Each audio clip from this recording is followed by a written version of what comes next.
देखिए कि क्या आप भी अपने घर की जो दवाइयों की अलमारी है उसमें कफ सिरप या फिर टॉनिक रखते हैं?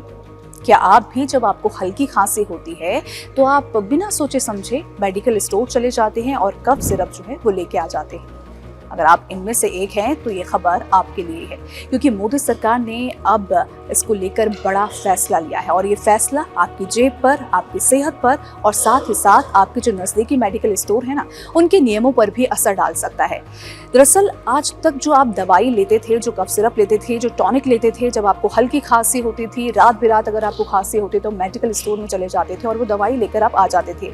लेकिन अब इस पर जो है रोक मोदी सरकार ने लगा दी है। और ये रोक क्यों लगाई है और किस तरीके से लगाई और इसकी बड़ी वजह क्या है, इस पूरे मामले में आज हम विचार करने वाले हैं और इस पूरे विषय पर हम बात करने वाले हैं। सबसे पहले आप ये देखिए कि अब आपको जो आप टॉनिक लेते थे, जो आप कफ सिरप लेते थे, अब आपको बिना डॉक्टर के पर्चे की ये दवाई नहीं मिल सकती। यानी कि अगर आपके पास प्रिस्क्रिप्शन है डॉक्टर का, तब जाकर ही आपको ये दवाई मिलेगी। आप मेडिकल स्टोर में अगर जाएंगे, अगर आप केमिस्ट की दुकान में जाएंगे तो आपको वो पर्चा जो है डॉक्टर का वो दिखाना होगा और तब जाकर आपको ये दवाई मिलेगी।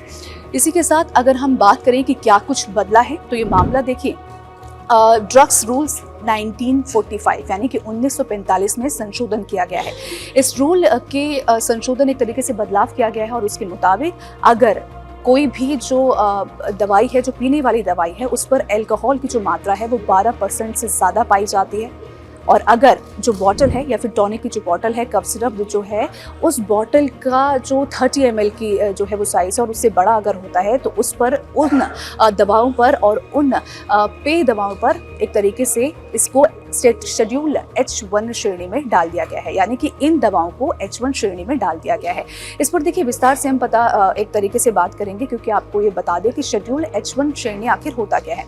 इसका देखिए मतलब ये है कि अगर आपको कफ सिरप लेना होगा, अगर आप टॉनिक अगर आप लेना चाहते हैं, ये दवाइयाँ अगर आप लेना चाहते हैं, तो सबसे पहले आपको केमिस्ट नहीं बल्कि डॉक्टर के पास जाना होगा और डॉक्टर अगर आपको लिख कर देता है कि हाँ आपको कफ सिरप लेने की ज़रूरत है, आपको टॉनिक लेने की ज़रूरत है, तब जाकर आप वो पर्ची जो है वो पर्ची आप केमिस्ट को दिखाएंगे और वो पर्ची केमिस्ट जो है देखेगा और तब जाकर वो दवाई आपको देगी। देखिए इतना ही नहीं बल्कि अब जो है वो केमिस्ट को लेकर भी एक नए रूल सामने आ गए हैं। मेडिकल स्टोर में केमिस्ट आपको दवाई तो देगा, इसी के साथ साथ वो रिकॉर्ड भी रखेगा कि किस डॉक्टर ने और किस मरीज ने ये दवाई ली है और किस डॉक्टर के कहने पर ये ली है। यानी कि उस पर्ची का रिकॉर्ड भी एक तरीके से रखा जाएगा।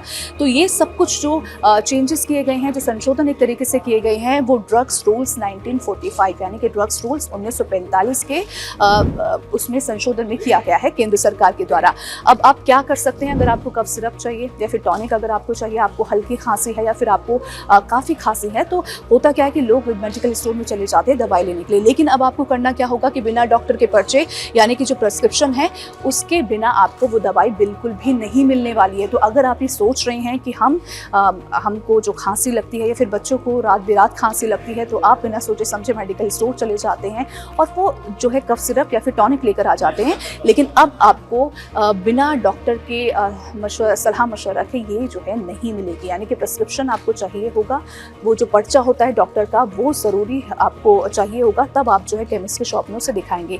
तो मेडिकल स्टोर को इनकी बिक्री का भी रिकॉर्ड एक तरीके से रखना होगा। मेडिकल स्टोर, जिस भी मेडिकल स्टोर से या फिर केमिस्ट से आप दवाई लेंगे, वो जो केमिस्ट है, वो दुकान जो वाला है, वो जो मेडिकल स्टोर वाला है, वो जो है पूरा रिकॉर्ड एक तरीके से रहेगा। एक अलग रजिस्टर उसका बनेगा और उसमें जो शेड्यूल H1 श्रेणी की जो दवाएं हैं उनका जो है एक तरीके से अलग कॉलम बनाया जाएगा और उसमें लिखा जाएगा कि किस मरीज ने किस डॉक्टर के कहने पर ये दवाई ली है और उस पर्चे को भी जो है संभाल कर एक तरीके से रखा जाएगा। बिक्री और सप्लाई पर भी एक तरीके से बड़ी और कड़ी निगरानी इसमें रखी जाएगी कि कौन सप्लाई कर रहा है और कौन बिक्री कर रहा है। देखिए ये सोच समझ के लिया गया एक बड़ा फैसला मोदी सरकार की तरफ से है और किन दवाओं पर लागू होंगे ये नियम, ये भी आप जान लीजिए। जिस तरीके से मैंने आपको पहले बताया कि दोनों शर्तें पूरी होने पर ये नियम लागू होंगे। ये देखिए आप देख सकते हैं कि 30 ml से बड़ी पैकिंग में, यानी कि जो बॉटल होती है वो 30 ml से बड़ी है, तो उस पर ये नियम जो है लागू होंगे। इसी के साथ जो इथाइल अल्कोहल है 12% से ज़्यादा,